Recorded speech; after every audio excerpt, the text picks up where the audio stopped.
जिंदाबाद जिंदाबाद जिंदाबाद काराकाट की जनता जिंदाबाद जिंदाबाद जिंदाबाद काराकाट की जनता जिंदाबाद जिंदाबाद जिंदाबाद पवन सिंह जिंदाबाद जिंदाबाद जिंदाबाद विरोधी देखी पागल आइले बाटे रे कोहर त भैया के छैल बाटे रे पवन सिंह जिंदाबाद जिंदाबाद जिंदाबाद काराकाट की जनता जिंदाबाद जिंदाबाद जिंदाबाद विरोधी देखी पागल आइले बाटे रे कोहर त भैया के छैल बाटे रे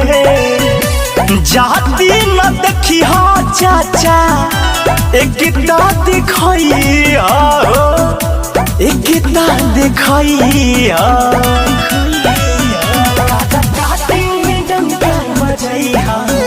पवन सिंह के सांसद बनैहा एको इतिहास नया रचैहा पवन भैया के सांसद बनैहा। जी हाँ मेरे प्यारे मतदातागण साथियों, अब की बार अपने काराकाट क्षेत्र से भाई पवन सिंह को सांसद बनाते हैं और अपने काराकाट में विकास का गंगा बहाते हैं।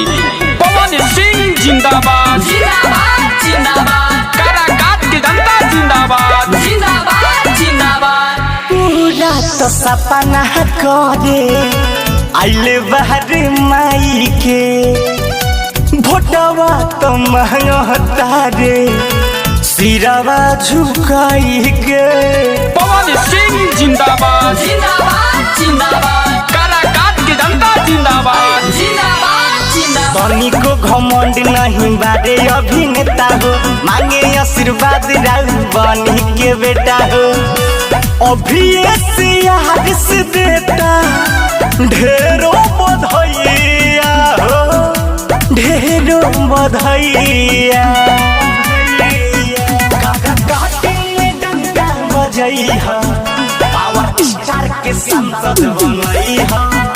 एगो इतिहास नया रचैहा भारी मतों से इनके जितैहा। यारवा रे पवन भैया की एगो बात बड़ा अच्छा लगेला जे हम बोलीला उ हम करीला।